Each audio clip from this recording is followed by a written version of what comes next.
ಇವತ್ತು ನಾವು ಒಗ್ಗಟ್ಟಾಗಕ್ಕೆ ವಾಲ್ಮೀಕಿ ಗುರುಪೀಠಕ್ಕೆ ಜಾಗ ಕೊಡಿಸ್ತಾರೋ ಮನೆ ದೇವೇಗೌಡರು. ನಾವು ವಾಲ್ಮೀಕಿ ಮಠ ಏನು ರಾಜನಹಳ್ಳಿಲಿ ನಾವು ಕಟ್ಟಿದ್ದು ಹರಿಹರ ತಾಲೂಕಲ್ಲಿ ಆ ಜಾಗ ಕೊಡಿಸ್ತಾರೋ ಮನೆ ದೇವೇಗೌಡರು. ಇವತ್ತು ಮಡಿವಾಳ ಸಮಾಜರು ಮಠ ಕಟ್ಟಿದ್ರು ಜಾಗ ಕೊಡಿಸ್ತಾರೋ ದೇವೇಗೌಡರು. ಇವತ್ತು ಉಪ್ಪಾರರು ಮಠ ಕಟ್ಟಿರೋ ಜಾಗ ಕೊಡಿಸ್ತಾರೋ ದೇವೇಗೌಡರು. ಭವಿ ಸಮಾಜರು ಮಠ ಕಟ್ಟಿದ್ರೆ ಅದು ಜಾಗ ಕೊಡಿಸ್ತಾರೆ. ಎಲ್ಲ ನಮ್ಮ ಹಿಂದುಳಿದ ಸಮಾಜರು ಮಠ ಕಟ್ಟಲಿಕ್ಕೆ ಏನಾರ ದೇವೇಗೌಡರು ಮುಖ್ಯಮಂತ್ರಿ ಆಗದೇ ಹೋಗಿದ್ರೆ ದೇವೇಗೌಡರು ಮುಖ್ಯಮಂತ್ರಿ ನಮ್ಮ ಎಲ್ಲ ಹಿಂದುಳಿದ ಸಮಾಜಕ್ಕೂ ಜಾಗ ಕೊಟ್ಟು ಅಲ್ಲಿ ಚಿತ್ರದುರ್ಗ ದಾವಣಗೆರೆ ಚಿತ್ರ ಮಠಗಳು ಮಾಡ್ಕೊಂಡಿದ್ದೀವಲ್ಲ. ನಾನು ಹೇಳಿದ್ರೆ ಇನ್ಕ್ಲೂಡ್ ನಮ್ಮ ಕುರುಬ ಸಮಾಜ ಸೇರಿದ ಎಲ್ಲ ಹಿಂದುಳಿದ ಸಮಾಜಕ್ಕೂ ಮಾನ್ಯತೆ ಕೊಟ್ಟಿರೋದು ದೇವೇಗೌಡರು. ಮತ್ತು ನಾವು ಕರ್ನಾಟಕದಲ್ಲಿ ಯಾವ್ಯಾವ ಕ್ಷೇತ್ರದಲ್ಲಿ ಎಷ್ಟಿದೆ 224 ಕ್ಷೇತ್ರದಲ್ಲಿ ನಮಗೆ ಈಗ ಅಂಕಿಮ್ ಸಿಗ್ತಾ ಇದೆ ನಮ್ಮ ಸಮಾಜ ಎಷ್ಟಿದ್ದಾರೆ ಎಷ್ಟಿ ಸಮಾಜ ಅಂತ. ಇವತ್ತು ನಾವು ಕರ್ನಾಟಕದಲ್ಲಿ 18-20 ಜನ MLAಗಳಿದ್ದೀವಿ. ಅದಕ್ಕೆ ಕಾರಣ ಮಾನ್ಯ ದೇವೇಗೌಡರು, ಮಾನ್ಯ ಯಡಿಯೂರಪ್ಪ ಅವರು, ಮಾನ್ಯ ಕುಮಾರಸ್ವಾಮಣ್ಣವರು ಇದಕ್ಕೆ ಕಾರಣಕರ್ತರಾಗಿದ್ದಾರೆ. ಅಕ್ಕಿ ಹೆಬ್ಬಾಳಲ್ಲಿರ್ಬೋದು, ಆಲಂಬಾಡಿ, ಕೌಲಿರ್ಬೋದು, ಸುಮಾರು ಗ್ರಾಮಗಳು ಅವ್ರಿಗೆ ಜ್ಞಾಪಕವೇ. ಎಲ್ಲ ಗ್ರಾಮಗಳು ಏನೇನು ನಮ್ಮ ವಾಲ್ಮೀಕಿ ಭವನ ಕೇಳಿದ್ರೆ ವಾಲ್ಮೀಕಿ ಭವನಕ್ಕೆಲ್ಲ ಹಣ ಬಿಡುಗಡೆ ಆಗಿದೆ.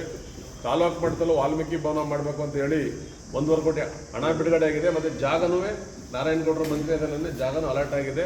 ಕಾಂಗ್ರೆಸ್ನವರು ನಮ್ಮ ಹಿಂದುಳಿದವರಿಗೆ, ವಿಶೇಷವಾಗಿ SC ST ಹಿಂದುಳಿದವರಿಗೆ ಬರೀ ಮೂಗಿಗೆ ತುಪ್ಪ ಸಾರ್ಕೊಂಡು ಬಂದರೆ ಹೊರತು ನಮ್ಮ ಸಮಸ್ಯೆಗಳ ನಿಜವಾದ ಸಮಸ್ಯೆಗಳನ್ನ ಬಗೆಹರಿಸೇ ಇಲ್ಲ. ಬಾಬಾ ಸಾಹೇಬ್ರಂತ ಅವ್ರನ್ನ ಕಾಂಗ್ರೆಸ್ನವರು ಹೊರಟರು. ಆದರೆ ಬಾಬಾ ಸಾಹೇಬ್ ಅವ್ರನ್ನ ನಾವು ಭಾರತ ರತ್ನ ಕೊಟ್ಟು ಅವರ ಎಲ್ಲೆಲ್ಲಿ ಓದಿದ್ರು ಅವೆಲ್ಲ ನಾವು ಮ್ಯೂಸಿಯಂ ಮಾಡಿದ್ದೀವಿ. ಅವರೆಲ್ಲ ಇದು ಮಾಡಿದ ಬಗ್ಗೆ ಅವರು ಬಾಬಾ ಸಾಹೇಬರು ಕೊಟ್ಟಂಥ ಕಿರುಕುಳನ ಬಹುಶಃ ಯಾರೂ ಕೊಟ್ಟಿಲ್ಲ, ಕಾಂಗ್ರೆಸ್ ಅವರು ಅಷ್ಟು ಕೊಟ್ಟಿದ್ದಾರೆ. ಮುಸಲ್ಮಾನರಿಗೂ ಕಾಂಗ್ರೆಸ್ ಬರೀ ದೋಖ ಮಾಡ್ಕೊಂಡ್ಬಂದಿದೆ, ಮೋಸ ಮಾಡ್ಕೊಂಡ್ಬಂದಿದೆ. ಇವತ್ತು ಮುಸ್ಲಿಮ್ಸ್ರಿಗೂ ಕ್ರಿಶ್ಚಿಯನ್ರಿಗೂ ಅಲ್ಪಸಂಖ್ಯಾತರು ಯಾರಿದ್ದಾರೆ ಸಣ್ಣ ಸಣ್ಣ ಕಮ್ಯುನಿಟಿಗಳು ಇವತ್ತು ನೇಕಾರರಿಗೆ ಉದಾಹರಣೆ ನಮ್ಮ ಜೊತೆ ನಮ್ಮ ಸ್ನೇಹಿತರು ಗೊತ್ತಾರೆ. ನೇಕಾರ ಸಮಾಜಕ್ಕೆ ನಮ್ಮ BJP ಸರ್ಕಾರ ಕೊಟ್ಟಷ್ಟು ಕೊಡುಗೆ ಯಾರು ಕೊಟ್ಟಿಲ್ಲ. ಚಾಮರಾಜನಗರ, ಹಾಸನ, ಮೈಸೂರು ಮತ್ತು ಮಂಡ್ಯ NDA ಅಭ್ಯರ್ಥಿಗಳು ಯಾಕೆ ಬೆಂಬಲಿಸಬೇಕಂದ್ರೆ ನಾವು ಇತಿಹಾಸವಾಗಿ ರಾಜರ ಪರಂಪರೆಯಲ್ಲಿ ಅವ್ರ ಹಿಂದೆ ಬಂದಂಥ ಇದ್ರು. ನಾವು ರಾಜ ಪರಿವಾರ ಅಂತ ನಮ್ಗೆ ಕರೀತಾ ಇದ್ದಿದ್ದೆ.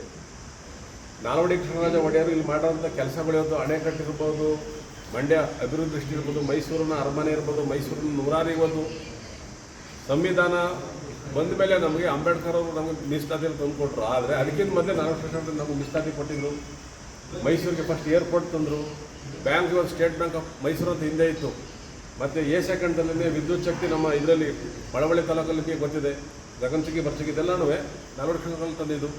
ಮತ್ತು ನಮ್ಮ ಕರ್ನಾಟಕದಲ್ಲಿ ಹೆಮ್ಮೆ ಪ್ರಧಾನಿ ಆದರು ಮಾನ್ಯ ದೇವೇಗೌಡರು. ಆವಾಗ ನಮ್ಮ ವಾಲ್ಮೀಕಿ ಸಮಾಜಕ್ಕೆ ಒಂದು ಆಡಿಯನ್ಸ್ ಹೊಡಿಸ್ತಾರೆ. ಇವ್ರ ಪರಿವಾರ ಮತ್ತು ತಳವಾರ ವಾಲ್ಮೀಕಿ ಬೇಡರೆಲ್ಲ ಹಿಂದುಳಿದ ಜಾತಿಗಳಿಂದ ಎಷ್ಟು ಸೇರ್ಬೇಕಂತ ಅವರಿದ್ದಾಗಲೇ ಆಗಿದ್ದು. ಇವತ್ತು ನಮಗೆ ವಾಲ್ಮೀಕಿ ಜಯಂತಿ ರಜಾ ಘೋಷಣೆ ಆಗದೆ ಹೋಗಿದ್ರೆ ನಾವಿವತ್ತು ಈ ಮಟ್ಟ ಸಂಘಟನೆ ಆಗ್ತಿರಲಿಲ್ಲ ಇಡೀ ರಾಜ್ಯದಲ್ಲಿ.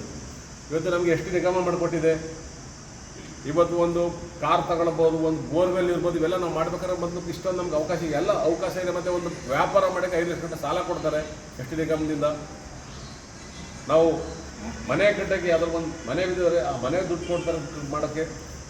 ಭಾರತೀಯ ಜನತಾ ಪಾರ್ಟಿ ಸರ್ಕಾರ ಬಂದ ಮೇಲೆ SC STಗೆ ಸಾಕಷ್ಟಾಗಿದೆ. ಮತ್ತು ಎಲ್ಲರಿಗಿಂತ ನಾನು ಇವತ್ತು ನಿನ್ನೆ ಯಾವುದೋ ಒಂದು ಭಾಷಣ ನೋಡಿದೆ TV ಯಾರೋ ಅವ್ರ ಹೆಸರುಗಳ ಬೇಡ ನಾಯಕರ ಬಗ್ಗೆ, ಸಂವಿಧಾನ ಬದಲಾಯಿಸ್ತಾರೆ ಅಂತ ಹೇಳ್ತಾರೆ.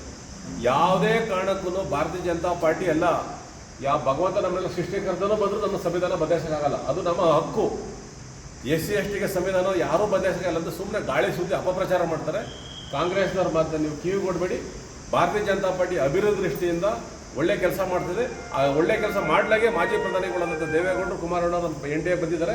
ನಾವೆಲ್ಲ ಒಗ್ಗಟ್ಟಾಗಿ NDA ಅಭ್ಯರ್ಥಿಗಳನ್ನ ಹಾಸನದಲ್ಲಿ, ಮೈಸೂರಿನಲ್ಲಿ BJP ಮತ್ತು ಚಾಮರಾಜನಗರ BJP, ಮಂಡ್ಯದಲ್ಲಿ NDA ಅಭ್ಯರ್ಥಿ ಏನಿದ್ದಾರೆ ನಾವು ಗೆಲ್ಲಿಸ್ಕೊಳ್ಳೋಕ್ಕೆ ನಮ್ಮ ಸಮಾಜ ಕಂಕಣಬದ್ಧವಾಗಿರ್ತದೆ. ಅದರಲ್ಲಿ ಹಿಂದುಳಿದವರು ವಿಶೇಷವಾಗಿ ನಾವು SC ST back of class ಎಲ್ಲ ಏನಿದ್ದೀವೋ ನಾವೆಲ್ಲರೂ NDAನ ಬೆಂಬಲಿಸ್ತೀವಿ.